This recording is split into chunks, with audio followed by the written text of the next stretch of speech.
కుంభరాశి వారికి లగ్నంలో రాహు ఉన్నాడు, ద్వితీయంలో శని ఉన్నాడు, పంచమంలో గురుడు ఉన్నాడు. బాగానే ఉంది. పంచమంలో గురుడు ఉన్నందువలన ఆలోచన బాగానే ఉంటుంది, కానీ ఆలోచించకుండా మాట్లాడినందువలన మాత్రం విరోధాలు పెరుగుతాయి.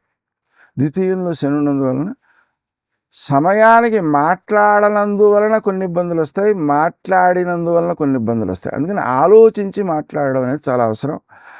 లగ్నంలో రాహు ఉన్నందువలన, సప్తమంలో కేతు ఉన్నందువలన స్నేహ సంబంధాలను దూరం చేసుకునేటువంటి అవకాశాలు ఉంటాయి.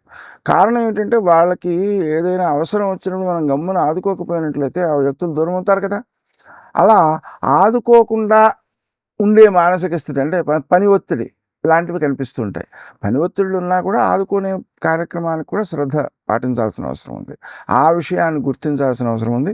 అలాగనే వీరికి పెట్టుబడులు పెట్టేటువంటి సందర్భంలో కొంచెం జాగ్రత్తగా ఆలోచన చేసి వెండి మొదలైనటువంటి వస్తువుల మీద పెట్టుబడి పెట్టడం అనేటువంటిది ఎక్కువ సత్ఫలితాన్ని ఇచ్చేదిగా ఉంటుంది.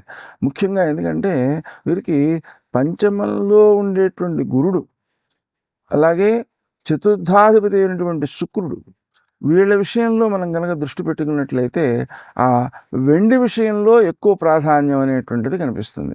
ఎందువలన అంటే పంచమంలో ఉండేటువంటి గురుడు సహజంగానే శత్రుక్షేత్రంలో ఉంటున్నాడు. అతనికి రెండో ఆధిపత్యం అష్టమాధిపత్యం కూడా ఉంటుంది.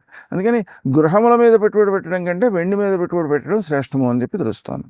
అలాగనే సప్తమంలో ఉండేటువంటి కేతు వల్ల సామాజిక వ్యవహారాలలో స్వార్థం వలన వ్యక్తులు దూరం అయ్యేటువంటి అవకాశం ఉంది. కాబట్టి మనం స్వార్థరహితంగా ఇతరులుగా ఉపకరించడం కోసం మాత్రమే వ్యవహరించేటువంటి తీరు చాలా అవసరం అవుతుంటుంది.